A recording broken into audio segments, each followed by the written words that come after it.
हाय, मेरा नाम है नितिन रेखा विकास सैनी और आज की इस वीडियो का शीर्षक है वही सवाल जो हर एक शख्स मुझसे पूछता है रुकते हुए कि यार तुम इतने आस्तिक थे, तुम नास्तिक कैसे बने। तो आज की इस वीडियो का शीर्षक वही है कि मैं नास्तिक क्यों हूँ और या फिर मैं नास्तिक क्यों बना। और मैंने एक फॉर्मेट लिखा है पेज पे, उन पॉइंट्स को डिस्कस करूँगा जो मेरे को वैलिड लगते हैं इस आंसर के लिए।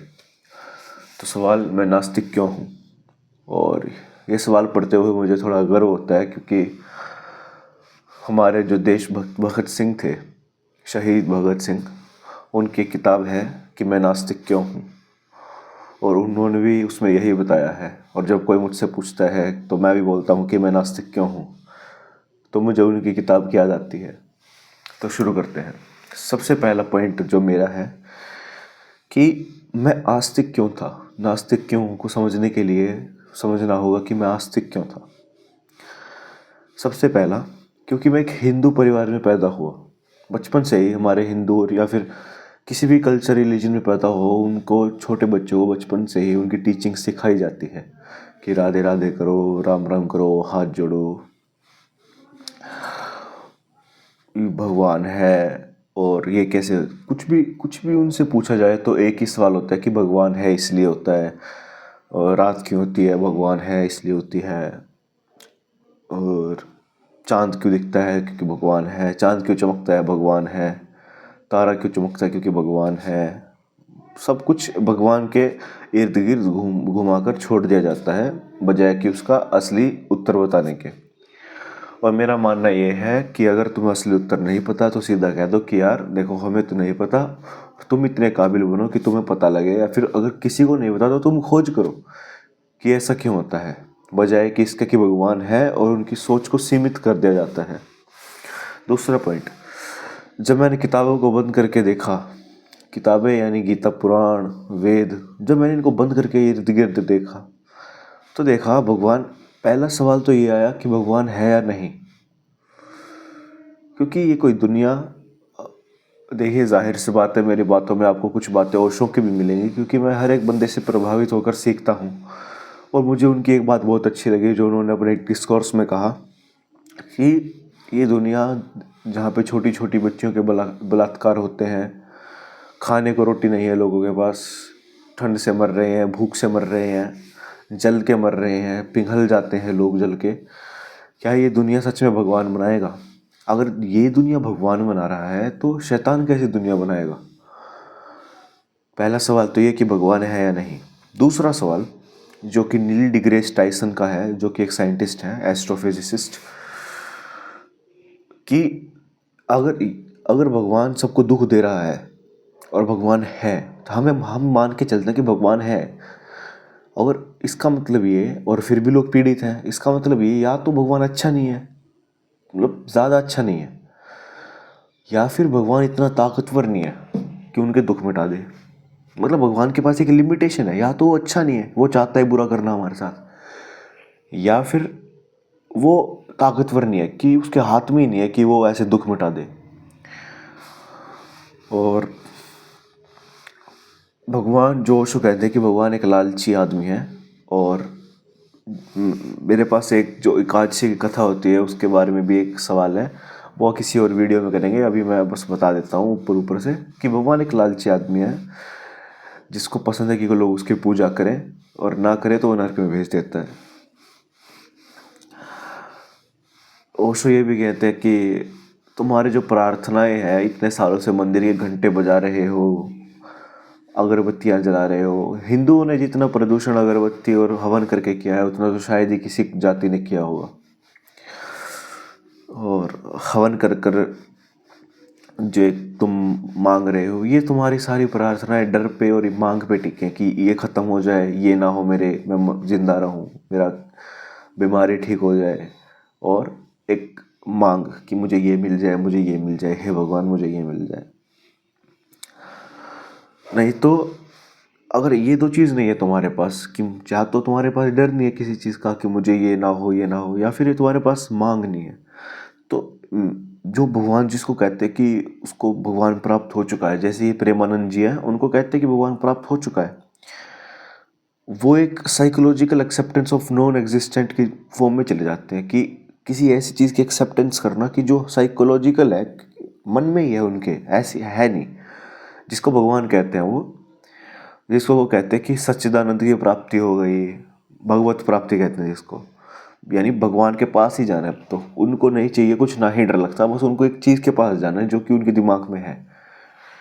और साइंटिफिक फैक्ट्स, जो सबसे बड़ा रीज़न है जो मुझे लगा कि मैं नास्तिक बना, वो है साइंटिफिक फैक्ट्स, क्योंकि मैं एक साइंस का स्टूडेंट हूँ और मैं बिना लॉजिक के बात नहीं करता। और जब भी मैंने भगवान के कार्यों में लॉजिक डाला, तब तब लोगों ने कहा कि चुप रह, ज़ुबान मत लड़ा।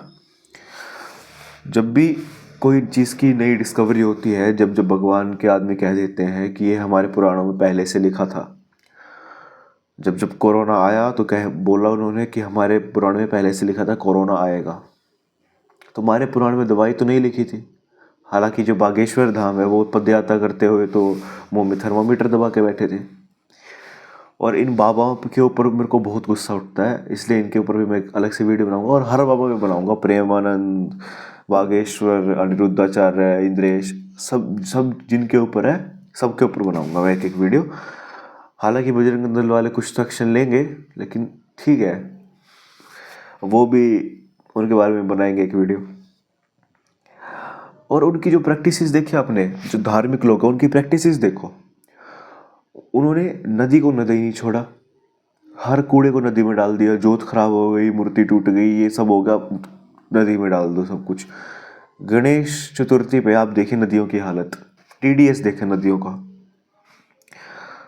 और जो सबसे बड़ा, जो हम कहते हैं कास्ट सिस्टम के खिलाफ बोलना चाहिए, सब आदमी एक समान है, कैसे? जिस आदमी का जो माइथोलॉजिकल धर्म है वही एक समान नहीं मानता, तो वो आदमी कैसे मान लेगा कि दूसरे आदमी को एक समान? भगवान राम ने एक शूद्र की हत्या कर दी थी क्योंकि वो पूजा करता था। तो तुम ये मानते हो कि भगवान राम को जो मानने वाला है वो मानेगा एक सबको एक समान? नहीं, वो मानेगा पंडित, शूद्र। जो मनुस्मृति में लिखा है, जो राम भद्राचार्य है, हाँ, जो अंधा है वो कहते हैं कि मनुस्मृति हमारा प्रथम संविधान है। मनुस्मृति हमारा प्रथम संविधान है जिसके अंदर नारियों के बारे में, शूद्रों के बारे में, जातों के बारे में ऐसी वैसी बातें लिखी है, उनको प्रथम संविधान मानते हैं। भगवान ने उनकी बाहर की आंखें छीन ली और मन की आंखें दे रखी, लोग कहते हैं। उनको अकल देनी थी थोड़ी। और हिंदू धर्म है ना, एक अनियन की जो पीलिंग होती है ना, उसकी तरह है कि बाहर से तुम कितनी भी उतार दे जाओ, अंदर उनके एक ही चीज़ मिलेगी, भगवान है, भगवान के जैसे है। कितना ही लॉजिकल दे दो, कितना ही कुछ कर दो, फैक्ट्स दे दो, लेकिन बीच में एक ही सवाल आ जाएगा कि भगवान करता है। उनको कितना बता दो कि नहीं नहीं सूरज सूरज वहीं पे है, धरती चक्कर लगाती है, नहीं नहीं, वो नहीं मानेंगे भाई।